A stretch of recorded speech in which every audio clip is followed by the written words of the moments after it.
नमस्कार साथियों, मैं आपका दोस्त एडवोकेट अजय मिश्रा आज एक खास मुद्दे पर चर्चा करूंगा जिससे कहीं ना कहीं देश प्रदेश का हर नागरिक प्रभावित है।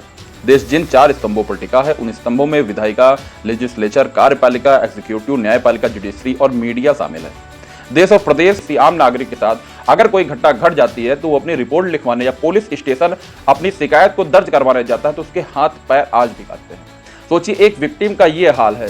जब आज के समय ये हाल है तो न्याय की उम्मीद कर पाना कहां तक संभव है। पुलिस की नौकरी वर्दी पहनकर रौब झाड़ने के लिए नहीं है, आम जनमानस को सुरक्षा प्रदान करने और अपराध को कम उपयोग को रोकने पर भी केंद्रित है।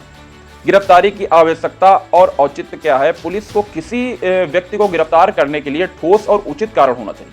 केवल पूछताछ के लिए किसी को हिरासत में नहीं लिया जा सकता है। गिरफ्तारी तभी की जानी चाहिए जब यह जांच के लिए अनिवार्य हो और व्यक्ति के नागरिकों के अधिकारों की रक्षा, जिस पर सर्वोच्च न्यायालय ने जोर दिया कि गिरफ्तारी की शक्ति का दुरुपयोग बिल्कुल नहीं किया जाना चाहिए और यह सुनिश्चित करना पुलिस का कर्तव्य है कि नागरिकों की स्वतंत्रता और गरिमा का सम्मान किया जाए।